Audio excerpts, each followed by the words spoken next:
When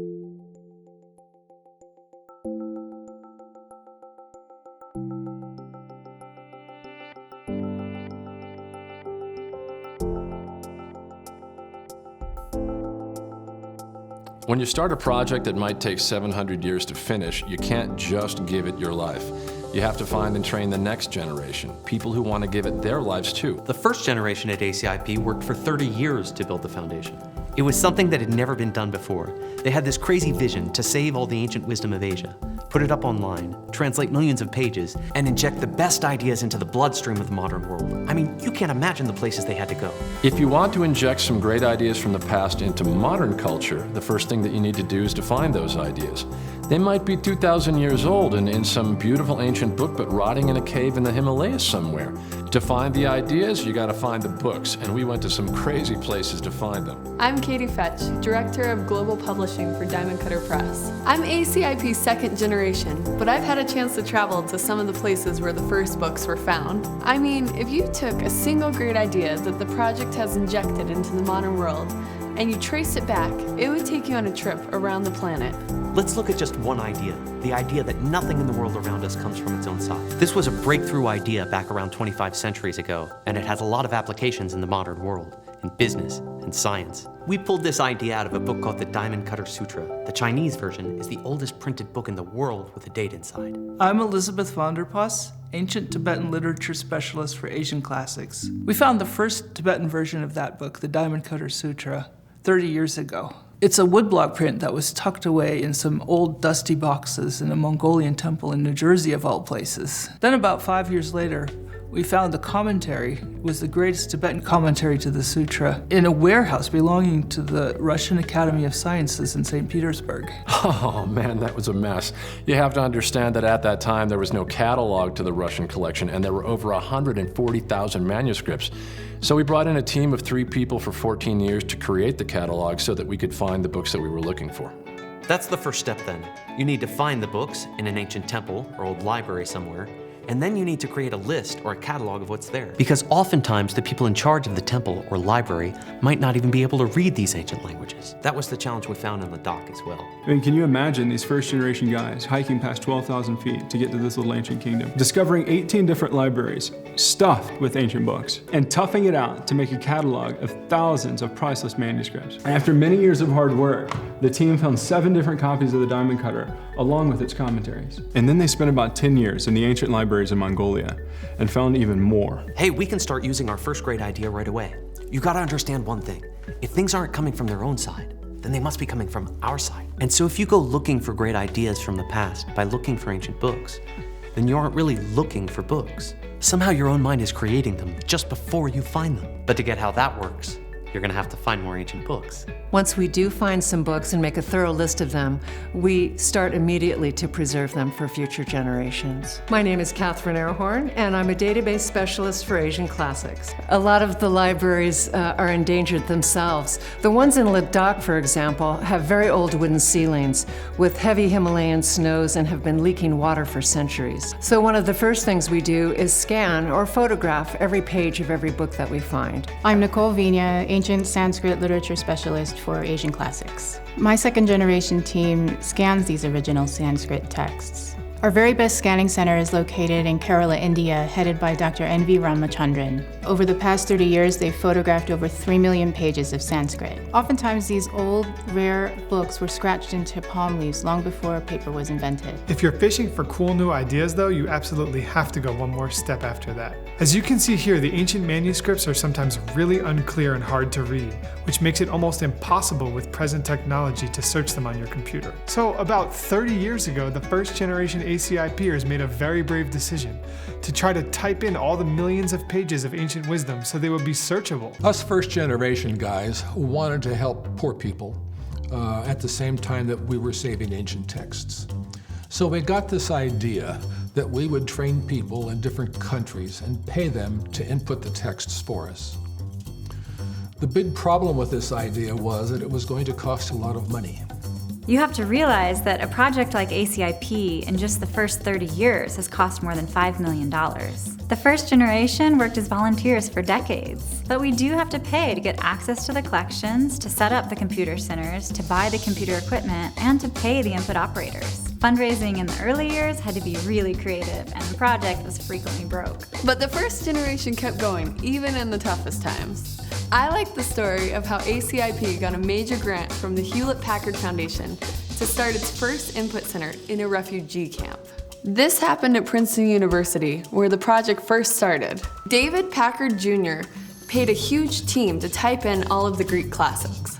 Our guys wrote a proposal to do the same for the ancient classics of Asia, but they couldn't get into his office. So some brave soul went over to his house and handed the proposal to his wife through the kitchen window. And that's how we got started. Since then, we've built up a strong fundraising department to keep us going for the next 100 years. We still insist that our online library should be free, so we offer our users unlimited access to thousands of ancient books. But you gotta realize that here at ACIP, we ourselves have been using the ideas we find in these ancient manuscripts. If funds for our project are coming somehow not from their own side, but from our side, then in theory, we can get all the funding we need just by figuring out how things are coming from our side. You got it, Ben. Our most productive data input centers for the ancient books are in Mongolia and India. These are mainly staffed by village women. They run their own centers under the guidance of our star manager, Mrs. Sonam Plamo. Over the last 30 years, these centers have input over 500,000 pages of woodblock manuscripts. And of course, to find a single idea in 500,000 pages of text,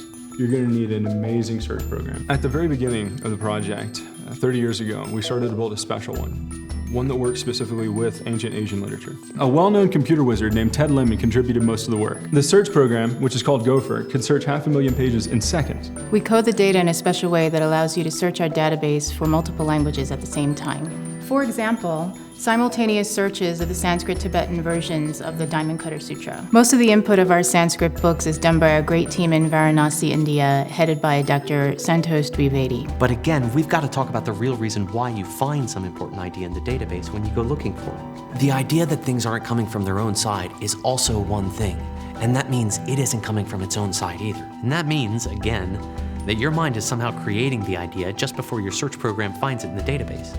We need to figure out how that happens. Whoa, slow down, Ben. You haven't even mentioned to people that the whole database is in ancient foreign languages. Maybe our biggest job after we save the books is to get them into modern languages that people can read. So far, our ACIP staff has translated over 10,000 pages into modern languages, like English, Spanish, modern Chinese, and German. And we always put the original language right next to the translation, so people can check our work word by word to make sure that it's accurate. I'm Wordsmith, ACIP Linguistics. Once you have a lot of books successfully translated, you have enough words to create a dictionary. So my project team is building digital dictionaries in important ancient languages, mainly in Sanskrit, Tibetan, and Chinese. I'm Bets Greer, Automated Translation Specialist for Asian Classics. Once we've created these dictionaries, then we develop computer-assisted translation. In the beginning, this was just a time saver for qualified translators. Once we have a database of enough translations, then we move on to artificial intelligence, where the dictionary itself can assist in selecting the right word for the right context. This will accelerate our goal of getting these books out into the world. I'm still thinking about this idea that things aren't coming from their own side. I mean, this is going to apply to the dictionaries we use too. Whether you find the right word to use in a translation isn't just random. And even with the dictionaries, some people choose words that work better than the words other people choose. Is it possible that your mind creates the word that you choose for your translation the moment before you choose it? Give it a break, Ben. Once we translate it into a modern language, such as English or Spanish or Chinese, then we translate it into other modern languages. And this applies to the website and the online library as well. If we can make the books and the website available in just these 3 languages, then about half the people of the world can make use of these books. And so we have teams working on translating the library into these and other modern languages as well. And there's another important part here. Part of ACIP's philosophy since the beginning has been that all of the books in its online library should be available for free, forever, for anyone who wants to use them. My name is Erin Shad, and I'm lead attorney for ACIP. Well, it's harder to give away stuff than you might imagine. As lead attorney, what my department does is to cover all of the legal steps so that the books stay safely in the public domain and any copyrighted materials are properly licensed. The online library is another huge job that ACIP has tackled. A single Asian classic like the Diamond Cutter is going to have different versions in Sanskrit, Tibetan, Chinese, Mongolian, Korean, Japanese, and maybe even Pali. People who visit our library may want to compare the original palm leaf manuscript to a woodblock print, handwritten versions, or the searchable data. So how do you store all of this in a logical way on the website so that people can easily find what they want? How do you design the digital shelves of your digital library? This is another job that we've been working on for 30 years. We've taken the 8,000 books that we have so far in the library and put them in sophisticated subject categories, or you could say digital shelves. So then you can go right to the idea that you're interested in and see what people have said about it for the past 2,000 years. So one thing that's important is to decide on the translation of the titles, because they've gone through many changes over the centuries. Then we have to translate these names into modern languages to make the books easier to find in the digital library. For example, my project team is halfway through a 10-year project to finalize the titles of the early classics of India. Come on, guys. You haven't even mentioned one of the biggest problems of all. A lot of these ancient books are just tough stuff from the very beginning, even if they are translated right. And in the West, many were not. Reading some of them is just about as easy as reading an advanced book on physics or mathematics. I mean, just look at this one idea that Ben keeps repeating: nothing comes from its own side. How are normal people supposed to know what we're talking about? So then we have to go one step further, and that's where my project team comes in. If you want to inject ancient ideas into the modern world, you have to explain them and how people can use them in their real life. So ACIP's data, because it's free, is used by people and organizations all over the world to do just that. A good example is this modern business book. It uses the ancient ideas from the Diamond Cutter Sutra as strategies for a successful career and personal life. It's been published in over 35 languages and is being used all over the world. I'm Orit Vasek. I'm the VP of Education for DCI. It's one thing to write a business book about how things are not coming from themselves. Obviously, it's going to help you be successful. But just reading a book is not going to be enough. It's not going to help you make a breakthrough in everything you do. We developed these special seminars where anybody can come and learn about these ancient ideas and how to apply them in their life. The first generation at ACIP realized many years ago that our goal wasn't to see these ancient classics well preserved, but left on a dusty shelf somewhere.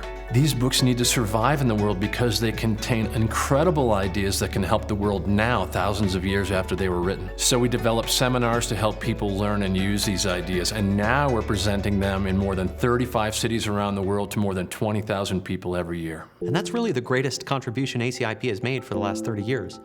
We're finding ancient wisdom in some of the most out-of-the-way places on Earth. We're preserving it carefully, and we're making it available to the world, free, online. But the big thing is we're finding ways to use this wisdom to help the world become a better, more successful place. And those of us in the second ACIP generation will pass it on to the third, and we hope onward until all the work is complete. We estimate it'll take another 700 years, and we could use all the hands we can get. We have lots of project teams all around the world, and we can find a way for you to help. Or if you'd just like to make a donation, here's how to do that.